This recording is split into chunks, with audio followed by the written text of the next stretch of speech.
حضرت عبداللہ بن بصر رضی اللہ تعالیٰ عنہ سے روایت ہے کہ ایک اعرابی رسول اللہ صلی اللہ علیہ وآلہ وسلم کی خدمت میں حاضر ہوئے اور پوچھا کہ یا رسول اللہ، آدمیوں میں کون بہتر ہے؟ یعنی کس قسم کے آدمیوں کا انجام زیادہ اچھا ہونے والا ہے؟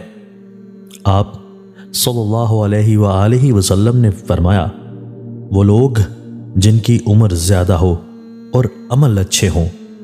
پھر انہوں نے پوچھا کہ یا رسول اللہ، اعمال میں کون سا عمل افضل ہے؟ آپ صلی اللہ علیہ وآلہ وسلم نے فرمایا، یہ کہ تم دنیا کو خیر بات کہو اور اس وقت تمہاری زبان اللہ کے ذکر سے تر ہو۔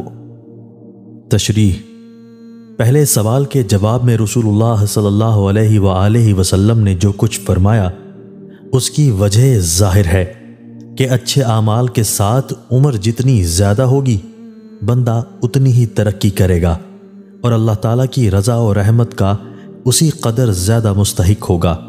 دوسرے سوال کے جواب میں آپ صلی اللہ علیہ وآلہ وسلم نے سب سے اچھا عمل یہ بتایا کہ مرتے دم تک اور خاص کر آخری وقت بندہ اللہ کے ذکر سے رطب اللسان ہو، یعنی اس کی زبان پر ذوق اور لذت کے ساتھ اللہ کا نام ہو۔ بلا شبہ یہ عمل اور یہ حال بڑا ہی عزیز اور قیمتی ہے، اور جو بندہ اس کی قدر جانتا ہو وہ سب کچھ دے کے بھی اس کو لینے کے لیے خوشی سے آمادہ ہوگا۔